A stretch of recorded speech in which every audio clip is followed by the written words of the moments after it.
ಸನ್ಮಾನ್ಯ ವೀಕ್ಷಕರೇ, ನಿಮಗೆಲ್ಲರಿಗೂ ಆತ್ಮೀಯ ಸ್ವಾಗತ. ನಾನು ನಂಬರ್ ಒನ್ ಚಾನಲ್ ಮುಖಾಂತರ ಸೈಯದ್ ನಿಮಗೆಲ್ಲರಿಗೂ ಶುಭಾಶಯಗಳನ್ನ ಹೇಳುತ್ತಾ ನಮ್ಮ ಚಾನಲ್ ಬಗ್ಗೆ ಒಂದೇ ನಿಮಿಷದಲ್ಲಿ ಹೇಳ್ತೇನೆ ಕೇಳಿ ವೀಕ್ಷಕರೇ. ಸವಿಸ್ತಾರವಾಗಿ ಬೆಳೆಯುತ್ತಿರುವ ನಮ್ಮ ಉತ್ತರ ಕರ್ನಾಟಕದ ನಂಬರ್ ಒನ್ ಚಾನಲ್ ಇವತ್ತು ನಾವು 15 ಲಕ್ಷ ಗಡಿ ದಾಟ್ತಾ ಇದ್ದೇವೆ ವೀಕ್ಷಕರದು. ಅದೆಲ್ಲ ನಿಮ್ಮ ಆಶೀರ್ವಾದ, ಪ್ರೀತಿ ನಮಗೆ ತುಂಬ ಹೆಮ್ಮೆ ಅನ್ನಿಸ್ತಾ ಇದೆ. ನೀವೆಲ್ಲರೂ ಇದನ್ನು ತಪ್ಪದೇ ನೋಡ್ತಾ ಇದ್ದೀರಾ ಅಂತ ನನ್ನ ಭಾವನೆ. ಸತ್ಯ ಬಾಯಿಂದ ಬರೋದಿಲ್ಲ ವೀಕ್ಷಕರೇ, ಹೃದಯದಿಂದ ಬರುತ್ತೆ. ಇದು ಎಲ್ಲರ ಮಾರ್ಗದರ್ಶಿಗಳು ನೀವು ವೀಕ್ಷಕರೇ. ಬಹಳ ತುಂಬ ಆತ್ಮೀಯವಾಗಿ, ಪ್ರೀತಿಯಿಂದ, ವಿಶ್ವಾಸದಿಂದ ಈ ನನ್ನ ಚಾನಲನ್ನು ಹೃದಯ ತುಂಬಕವಾಗಿ ನೀವು ಸ್ವೀಕರಿಸಿದ್ದೀರಾ. ಅದಕ್ಕೊಂದು ನಿಮ್ಮೆಲ್ಲರ ಪ್ರೀತಿ ನನಗೆ ಒಂದು ಹೆಮ್ಮೆ. ನನ್ನ 30 ವರ್ಷಗಳ ಪತ್ರಿಕೋದ್ಯಮಿಯ ಅನುಭವದೊಂದಿಗೆ ಈ ದೃಶ್ಯ ಮಾಧ್ಯಮದಲ್ಲಿ ಬಂದಿದ್ದೇನೆ ವೀಕ್ಷಕರೇ. ನನ್ನನ್ನು ತುಂಬ ಆದರ ಸತ್ಕಾರ ಪ್ರೀತಿಯಿಂದ ಸ್ವಾಗತಿಸಿ ಇಷ್ಟೊಂದು ಉನ್ನತ ಮಟ್ಟಕ್ಕೆ ಬೆಳೆಸಿದ್ದು ತಾವು ಕಾರಣ ವೀಕ್ಷಕರೇ. ಇವತ್ತು ನನಗೆ ಬಹಳ ಖುಷಿ ಆಗ್ತಾ ಇದೆ, ಸಂತೋಷ ಆಗ್ತಾ ಇದೆ. ನನ್ನ ಹಳೆಯ ಘಟನೆಗಳನ್ನು ಮರುಕಳಿಸಿದರೆ ನಾನು ಇಷ್ಟೊಂದು ಉನ್ನತ ಸ್ಥಾನಕ್ಕೆ ಬೆಳೆಯುತ್ತೇನೆ ಎಂದು ನಾನು ನಂಬಿರಲಿಲ್ಲ ವೀಕ್ಷಕರೇ. ಇದೆಲ್ಲ ನಿಮ್ಮ ಸಹಕಾರ, ನಿಮ್ಮ ಆಶೀರ್ವಾದ, ನಿಮ್ಮ ಪ್ರೀತಿ ವೀಕ್ಷಕರೇ. ಇವತ್ತು ಒಂದು ಚಿಕ್ಕ ವಿಷಯ ತಗೊಂಬರ್ತೀನಿ. ನಮ್ಮ ಬೆಳಗಾವಿಯ ರಾಜಕಾರಣದ ಬಗ್ಗೆ ಗೋಕಾಕದ ರಮೇಶ್ ಜಾರಕಿಹೊಳಿಯವರು, ಮಾಜಿ ಸಚಿವರು ಮಾತಾಡಿದ್ದು ಬೇರೆ, ಅದನ್ನು ಅರ್ಥೈಸಿದ್ದು ಬೇರೆ. ಯಾಕಂದರೆ ರಮೇಶ್ ಜಾರಕಿಹೊಳಿಯವರು ಬೆಳಗಾವಿ ಗ್ರಾಮೀಣ ಭಾಗದಲ್ಲಿ ಮಾತಾಡಿದ್ದು ವಿಡಿಯೋವನ್ನು ಸಹಿತ ತಾವು ಕೂಲಂಕುಷವಾಗಿ ಪದೇ ಪದೇ ನೋಡಿ ಅಲ್ಲಿ ಯಾವ ಜನರಿಗೂ ನೋವುಂಟು ಮಾಡುವಂಥ ಮಾತನ್ನು ಆಡಿಲ್ಲ. ಅದನ್ನು ಕರ್ನಾಟಕ ರಾಜ್ಯಾದ್ಯಂತ ಊಹಾಪೋಹಗಳಿಂದ ವಿವಾದಗಳನ್ನು ಎಬ್ಬಿಸಿ ಏನೇನೋ ಒಂದು ದುರ್ಘಟನೆ ಮಾಡುವಂಥ, ಅಶಾಂತಿಯ ವಾತಾವರಣ ಮಾಡುವಂಥ ಒಂದು ಕೃತ್ಯಗಳನ್ನ ಎಸಗ್ತಾ ಇದ್ದಾರೆ. ಅದಕ್ಕೆ ತುಂಬ ವಿಷಾದವಾಗ್ತಾ ಇದೆ ಅಂತ ನಮ್ಮ ನಂಬರ್ ಒನ್ ಚಾನಲ್ ಮುಖಾಂತರ ರಮೇಶ್ ಜಾರಕಿಹೊಳಿ ಅವರು ಹೇಳಿದ್ದು ನೀವು ಇದನ್ನು ವೀಕ್ಷಿಸಬಹುದು ವೀಕ್ಷಕರೇ. ಯಾಕಂದರೆ ಎಲ್ಲಿ ಯಾವ ಜನಾಂಗ ಹೆಚ್ಚಿದೆ, ಎಲ್ಲಿ ಯಾವ ಜಾತಿಯ ಲೆಕ್ಕಾಚಾರದಿಂದ ರಾಜಕಾರಣ ನಡೀತಾ ಇದೆ, ಇವತ್ತು ಯಾವ ಜನಾಂಗ ಹೆಚ್ಚಿದೆ ಅಲ್ಲಿ ಅವರಿಗೆ ಟಿಕೆಟ್ ಕೊಡೋದು ಎಲ್ಲ ಪಕ್ಷಗಳ ವಾಡಿಕೆ. 60-70% ಇರುವಂಥ ಸ್ಥಳದಲ್ಲಿ ಅದೇ ಪ್ರಮುಖ ಜಾತಿಗೆ ಟಿಕೆಟನ್ನು ಕೊಟ್ಟು ಅಲ್ಲಿ ಶಾಸಕರನ್ನಾಗಿ ಮಾಡ್ತಾರೆ. ನೀವು ಬಹುಸಂಖ್ಯೆಯಲ್ಲಿದ್ದೀರಾ, ನೀವ್ಯಾಕೆ ಶಾಸಕರಾಗಬಾರ್ದು? ಇಲ್ಲಿಯವರು ನೀವೆಲ್ಲರೂ ಒಕ್ಕಟ್ಟಾಗಿ ನೀವು ಶಾಸಕರಾಗಲಿಕ್ಕೆ ಯೋಗ್ಯರಿದ್ದೀರಾ. ಅದಕ್ಕೆ ನನ್ನ ಸಂಪೂರ್ಣ ಬೆಂಬಲವಿದೆ. ನೀವು ಇಷ್ಟೊಂದು ಲಕ್ಷಾಂತರ ಜನರಲ್ಲಿ ಮತಗಳನ್ನು ಇಲ್ಲಿ ಇಟ್ಕೊಂಡು ಕೂತಿದ್ದೀರಾ, ನಿಮ್ಮ ಸಮಾಜಕ್ಕೆ ಒಂದು ಕೊಡುಗೆ ಆಗುತ್ತೆ, ಅದನ್ನು ನೀವು ಮಾಡಿ, ಅದಕ್ಕೆ ನನ್ನ ಬೆಂಬಲ ಇದೆ ಅಂತ ರಮೇಶ್ ಜಾರಕಿಹೊಳಿ ಅವರು ಹೇಳಿದ್ದು ಅಪರಾಧ ಅಲ್ಲ, ತಪ್ಪಲ್ಲ ವೀಕ್ಷಕರೇ. ಅದನ್ನು ನೇರ ನಿಟ್ಟು ದಿಟ್ಟದಿಂದ ಹೇಳಿದ್ದಾರೆ, ಹೃದಯದಿಂದ ಹೇಳಿದ್ದಾರೆ. ಅವರ ಸತ್ಯವನ್ನು ಹೃದಯದಿಂದ ನೀವು ಸ್ವೀಕರಿಸಬೇಕು ವೀಕ್ಷಕರೇ. ಯಾಕಂದರೆ ರಾಜಕಾರಣದಲ್ಲಿ ಏನೇನೋ ಬೆರಳು ಮಾಡಿ ತೋರಿಸುವುದು, ತೇಜೋವಧೆ ಮಾಡುವುದು, ತುಚ್ಛೀಕರಣದಿಂದ ನೋಡುವುದು, ಅವರ ಅಸಹ್ಯವನ್ನು ಮಾಡುವುದು, ಸ್ವಲ್ಪ ತಪ್ಪನ್ನು ದೊಡ್ಡದಾಗಿ ಪರಿಣಮಿಸುವುದು, ಸಾರ್ವಜನಿಕರಲ್ಲಿ ಅಶಾಂತಿಯನ್ನು ನಿರ್ಮಾಣ ಮಾಡುವುದು, ಇದು ಬಿಟ್ಟು ಬಿಡಿ. ನಾನು ಯಾರ ಮನಸ್ಸನ್ನು ನೋಯಿಸಿಲ್ಲ, ಯಾರ ಮನಸ್ಸಿಗೆ ಘಾಸಿ ಆಗುವಂಥ ವಿಷಯಗಳನ್ನು ಹೇಳಿಲ್ಲ. ಅದಕ್ಕೆ ಸ್ಪಷ್ಟೀಕರಣ ನೀಡ್ತಾ ಇದ್ದೇನೆ. ಇದನ್ನು ರಾಜ್ಯಾದ್ಯಂತ ಇಲ್ಲ ಸಲ್ಲದ ಊಹಾಪೋಹಗಳಿಂದ ಯಾರೂ ವಿಚಾರ ಮಾಡುವಂಥ ಅವಶ್ಯಕತೆ ಇಲ್ಲ. ನಾನು ಮಾತಾಡಿದ್ದು ವಿಡಿಯೋ ಕ್ಲಿಪ್ಪಿಂಗ್ ಇನ್ನೂ ಮತ್ತು ಪದೇ ಪದೇ ನೋಡಿ.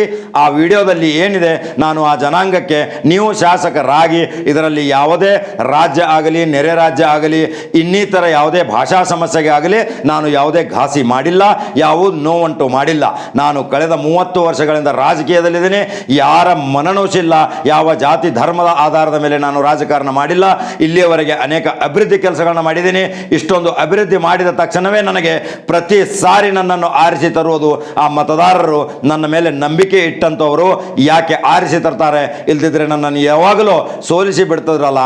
ನಾನು ರಾಜ್ಯದಲ್ಲಿ ಅನೇಕ ಭಾಷಾ ಸಮಸ್ಯೆಗಳ ಬಗ್ಗೆ, ಅನೇಕ ಗಡಿ ಬಗ್ಗೆ ಅನೇಕ ಹೋರಾಟ ಮಾಡಿದ ವ್ಯಕ್ತಿ.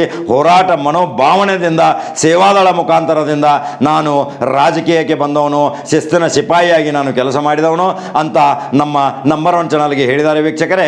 ಇದು ಇವತ್ತಿನ ಬಹಳ ಮಹತ್ವವಾದ ವಿಷಯ.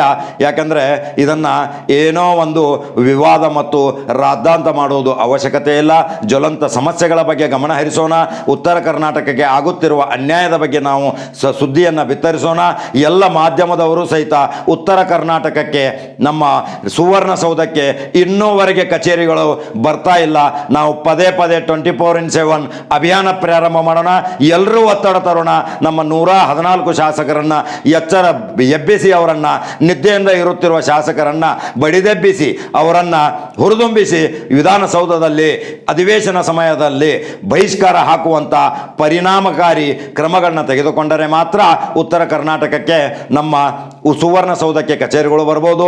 ಅಲ್ಲಿರುವಂಥ ಲಾಬಿ, ಅಲ್ಲಿರುವಂಥ ಒಂದು ಒತ್ತಡ ತಂತ್ರ, ದಕ್ಷಿಣ ಭಾರತದ ಆ ಮುಷ್ಟಿಯಲ್ಲಿ ಸಿಕ್ಕಿಬಿದ್ದಿರುವಂಥ ಈ ಎಲ್ಲ ಕಚೇರಿಗಳು ನಮ್ಮ ಉತ್ತರ ಕರ್ನಾಟಕಕ್ಕೆ ಬರಬೇಕು. ನಮಗೆ ಬೆಂಗಳೂರಿಗೆ ಹೋಗುವಂಥ ಸಮಸ್ಯೆಗಳು ನಿರ್ಮಾಣ ಆಗಬಾರ್ದು. ನಮಗೆ ಸಮಯ ಮತ್ತು ಹಣ ವ್ಯರ್ಥ ಆಗಬಾರ್ದು. ಪ್ರತಿಯೊಂದು ಕೆಲಸಕ್ಕೆ ನಾವು ಬೆಂಗಳೂರನ್ನು ಬೆರಳು ಮಾಡಿ ತೋರಿಸುವಂಥ ಅವಶ್ಯಕತೆ ಇಲ್ಲ. ಈಗ ನೋಡಿ ವೀಕ್ಷಕರೇ, ಯಾವುದೇ ಒಂದು ಮೀಟಿಂಗ್ ಮಾಡಬೇಕಾದ್ರೆ ಪ್ರತಿಯೊಂದು ಅಧಿಕಾರಿಗಳು 2-3 ದಿವಸ ಬೆಂಗಳೂರಲ್ಲಿ ಹೋಗಿ ಇರಬೇಕಾಗುತ್ತೆ. ಇಲ್ಲಿ ಸಾರ್ವಜನಿಕ ಸಮಸ್ಯೆಗಳನ್ನ ಆಲಿಸೋರು ಯಾರು? ಇದನ್ನು ಎಲ್ಲ ಕೂಲಂಕುಷವಾಗಿ ಗಮನ ಹರಿಸಬೇಕಾದ್ದು ನಮ್ಮ ಜನಪ್ರತಿನಿಧಿಗಳು. ನಮ್ಮ ಅಧಿಕಾರಿಗಳೇ ಹೋದರೆ ಅಲ್ಲಿ ಜನಸಾಮಾನ್ಯ ತನ್ನ ಕೂಗನ್ನು ತೆಗೆದುಕೊಂಡು, ತನ್ನ ಅಹವಾಲದ ಮನವಿಯನ್ನು ತೆಗೆದುಕೊಂಡು ಹೋದಾಗ ಅಲ್ಲಿ ಜಿಲ್ಲಾಧಿಕಾರಿಗಳು ಇರೋದಿಲ್ಲ, ವಿಭಾಗಾಧಿಕಾರಿಗಳು ಇರೋದಿಲ್ಲ, ಪ್ರಾದೇಶಿಕ ಆಯುಕ್ತರು ಇರೋದಿಲ್ಲ, ಮುಖ್ಯ ಕಾರ್ಯದರ್ಶಿ ಜಿಲ್ಲಾ ಪಂಚಾಯತ್ ಇರೋದಿಲ್ಲ, ನಿರ್ವಾಹಕರು ಇರೋದಿಲ್ಲ, ನೀರಾವರಿ ಇಲಾಖೆಯವರು ಇರೋದಿಲ್ಲ, ಕಾಡಾದವರು ಇರೋದಿಲ್ಲ, ಸೆರಿಕಲ್ಚರ್, ಅಗ್ರಿಕಲ್ಚರ್, ಹಾರ್ಟಿಕಲ್ಚರ್, ಪ್ರತಿಯೊಂದು ಅಧಿಕಾರಿಗಳ ಪ್ರತಿಯೊಂದು ಆಯುಕ್ತರು ಇರೋದಿಲ್ಲ. ಪ್ರತಿಯೊಂದು ಯಾವುದೇ ಕೆಲಸಗಳಿಗೆ ಆಡಳಿತದಲ್ಲಿ ಅಭಿವ್ಯಕ್ತಿ ಸ್ವಾತಂತ್ರ್ಯದ ಹರಣ ಆಗಬಾರದು. ಅಭಿವ್ಯಕ್ತಿ ಸ್ವಾತಂತ್ರ್ಯದ ಪರಮ ಹಕ್ಕು ಪ್ರತಿನಿಧಿಗಿದೆ. ಆ ಪ್ರತಿನಿಧಿಯನ್ನು ಕೇಳುವ ಹಕ್ಕು ಸಹಿತ ಇರುತ್ತದೆ ವೀಕ್ಷಕರೇ. ಇವೆಲ್ಲ ಆಡಳಿತದಲ್ಲಿ ಪಾರದರ್ಶಕತೆಗೆ ಇರಬೇಕು. ಆಡಳಿತದಲ್ಲಿ ಪಾರದರ್ಶಕತೆ ಇದ್ದರೆ ಮಾತ್ರ ಮತದಾರ ಸಂಬಂಧಪಟ್ಟ ಇಲಾಖೆಗೆ ಮತ್ತು ಕಚೇರಿಗೆ ಹೋಗಿ ತನ್ನ ಸ್ಪಂದನೆ ನೋವನ್ನು ಹೇಳಿಕೊಳ್ಳಬಹುದು ವೀಕ್ಷಕರೇ. ಅದರಿಂದ ಪರಿಣಾಮಕಾರಿ ಕೆಲಸ ಆಗ್ಬೋದು, ಆದೇಶ ಆಗ್ಬೋದು. ಇದು ನಮ್ಮ ನಂಬರ್ 1 ಚಾನಲ್ದಿಂದ ನಾನು ಎಲ್ಲರಿಗೂ ವಿನಂತಿ ಮಾಡ್ತೀನಿ. ಇದನ್ನು ಒಂದು ಪ್ರಭಾವಶಾಲಿಯಾಗಿ ಎಲ್ಲರೂ ಒಂದು ಅಭಿಯಾನ ಪ್ರಾರಂಭ ಮಾಡಿದರೆ ನಮ್ಮ ಕೆಲವು ಜ್ವಲಂತ ಸಮಸ್ಯೆಗಳಿಗೆ ಪರಿಹಾರ ಸಿಗ್ಬೋದು ವೀಕ್ಷಕರೇ. ಕೆಲವು ಹಳ್ಳಿಗಳಲ್ಲಿ ಇನ್ನೂ ಕುಡಿಯೋ ನೀರಿಲ್ಲ, ಕೆಂಪು ಬಸ್ಸುಗಳನ್ನು ನೋಡಿಲ್ಲ, ಪ್ರತಿಯೊಂದು ಹಳ್ಳಿಯಲ್ಲಿ ರಸ್ತೆಗಳ ನಿರ್ಮಾಣ ಆಗಿಲ್ಲ, ಆ ಪ್ರಾಥಮಿಕ ಆರೋಗ್ಯ ಕೇಂದ್ರಗಳು ಇಲ್ಲ, ಆರೋಗ್ಯ ಶುಚಿತ್ವ ಕಾಪಾಡುವಂಥ ವ್ಯವಸ್ಥೆ ಇಲ್ಲ. ಎಷ್ಟೋ ಜನರು ಅಲಸಿ ನಗರ ಪ್ರದೇಶಗಳಿಗೆ ಹೋಗಿ ದಿನಗೂಲಿ ಕೂಲಿ ನಾಲಿ ಮಾಡಲಿಕ್ಕೆ ಹೋಗಿ ಪರರಾಜ್ಯಕ್ಕೆ ಅರಸಿ ಹೋಗೋದನ್ನು ತಪ್ಪಿಸೋದು ನಮ್ಮ ಮಾಧ್ಯಮದವರ ಕರ್ತವ್ಯ. ಉತ್ತರ ಕರ್ನಾಟಕ ನಮ್ಮ ಈ ರಾಜಕಾರಣಿಗಳ ಪ್ರತಿಕಾರ, ಟೀಕೆ, ಟಿಪ್ಪಣಿಗಳಿಂದ ನಾವು ಎಲ್ಲರೂ ಜನರಿಗೆ ಅದನ್ನೇ ರುಚಿ ಬೆಳೆಸೋದು ಬಿಟ್ಟು ಜ್ವಲಂತ ಸಮಸ್ಯೆಗಳ ಬಗ್ಗೆ ಬೆಳಕು ಹರಿಸುವಂಥ ಕಾರ್ಯಕ್ರಮಗಳನ್ನ ಆರಂಭಿಸೋಣ ವೀಕ್ಷಕರೇ. ನಾವು ಎಲ್ಲರೂ ಒಂದಾಗಿ ಇದು ಉತ್ತರ ಕರ್ನಾಟಕಕ್ಕೆ, ಒಂದು ಅಖಂಡ ಕರ್ನಾಟಕಕ್ಕೆ ರಾಜ್ಯ ಮಟ್ಟದಲ್ಲಿ ಒಂದು ಹೋರಾಟ ಪ್ರಾರಂಭ ಮಾಡಿದರೆ ನಮ್ಮ ಅಖಂಡ ಕರ್ನಾಟಕ ಬಲಿಷ್ಠ ಆಗುತ್ತೆ.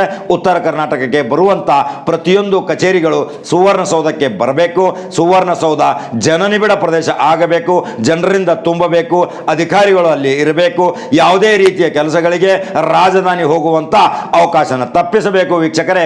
ಇವತ್ತು ಸ್ಪಷ್ಟೀಕರಣ ಕೊಟ್ಟಿದ್ದಾರೆ ಮಾಜಿ ಸಚಿವರಾದಂಥ ರಮೇಶ್ ಜಾರಕಿಹೊಳಿ ಅವರು. ಯಾರಿಗೂ ನೋವು ಮಾಡಿಲ್ಲ. ಈ ನೋವು ಮಾಡುವಂಥ ಪರಿಸ್ಥಿತಿ ನಿರ್ಮಾಣ ಮಾಡುವಂಥ ನನ್ನ ಹೃದಯವೂ ಇಲ್ಲ. ನಾನು ಯಾವಾಗಲೂ ನೇರವಾಗಿ ಸತ್ಯವನ್ನು ಹೇಳುತ್ತೇನೆ, ಸತ್ಯದ ವಿನ ಬೇರೆ ಹೇಳುವುದಿಲ್ಲ ಅಂತ ಹೇಳಿದ್ದು ತಾವು ನೋಡಬಹುದು ವೀಕ್ಷಕರೇ. ಇವತ್ತಿನ ಮಹತ್ವವಾದ ಸುದ್ದಿ, ನಮ್ಮ ನಂಬರ್ 1 ಚಾನಲ್ ಬೆಳೆಯುತ್ತಿರುವ ಚಾನಲ್. ನಿಮ್ಮೆಲ್ಲರ ಆಶೀರ್ವಾದದಿಂದ ಇದು ಒಂದು ಉಜ್ವಲ ಭವಿಷ್ಯಕ್ಕಾಗಿ, ಉತ್ತರ ಕರ್ನಾಟಕದ ಅಭ್ಯುದಯಕ್ಕಾಗಿ ನಂಬರ್ 1 ಚಾನಲ್ ಆಗಿ ಪರಿಣಾಮಕಾರಿ ಬೀರ್ತಾ ಇದೆ. ಇದು ಎಲ್ಲ ನಿಮ್ಮ ಆಶೀರ್ವಾದ. ನೀವೆಲ್ಲರೂ ಇದನ್ನು ವೀಕ್ಷಿಸಿ, ಲೈಕ್ ಮಾಡಿ, ಸಬ್ಸ್ಕ್ರೈಬ್ ಮಾಡಿ, ಬಲಗಡೆ ಇರುವಂಥ ಬೆಲ್ ಬಟನನ್ನು ಆನ್ ಮಾಡಿ ವೀಕ್ಷಕರೇ. ಮತ್ತೆ ಕೆಲವೇ ಗಂಟೆಗಳಲ್ಲಿ ಮಹತ್ವವಾದ ವಿಷಯದೊಂದಿಗೆ ಮತ್ತೆ ಬರುತ್ತೇನೆ ವೀಕ್ಷಕರೇ. ನಮಸ್ಕಾರ.